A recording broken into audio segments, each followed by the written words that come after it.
Tip number 249 from the book 501 Contractor Tips. Using material samples.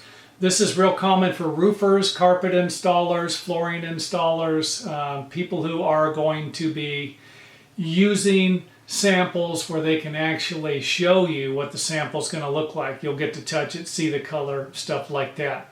Roofing contractors usually have a small sample they can carry around.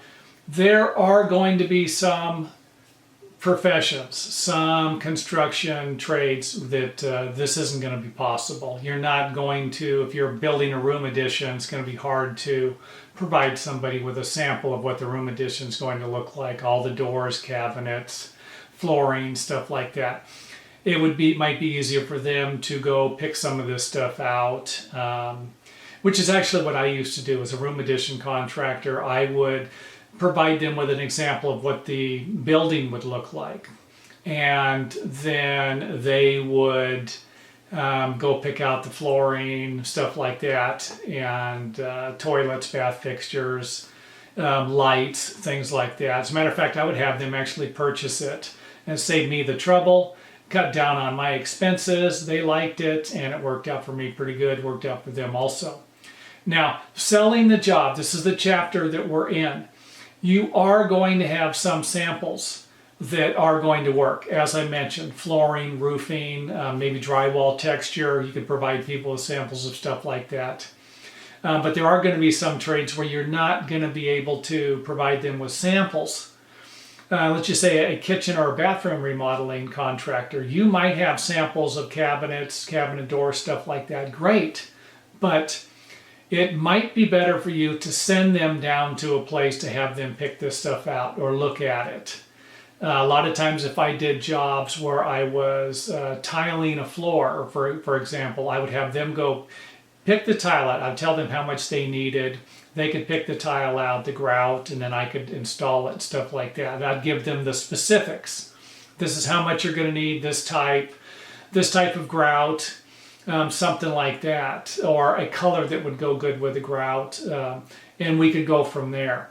It wouldn't really benefit you to carry around, half a ton of tile samples with you. So that's the main point I'm driving home here.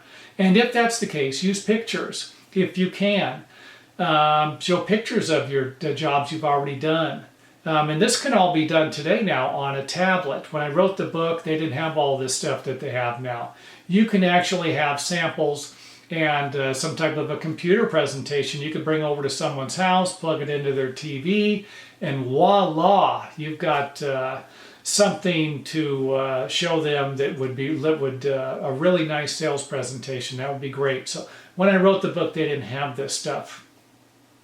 And when I was a contractor, they didn't have this stuff. So you have more means today to a variety of different types of examples that you're not going to need to carry around with you.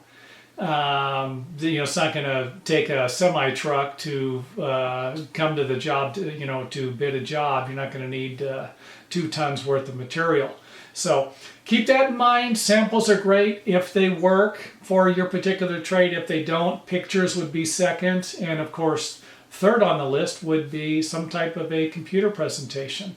It just popped into my mind. This isn't something that I thought about before, but give it some thought. If you're pretty good with computers or some type of software that will produce a presentation, then something like that might sell you a lot of jobs, which could translate into you making a lot more money.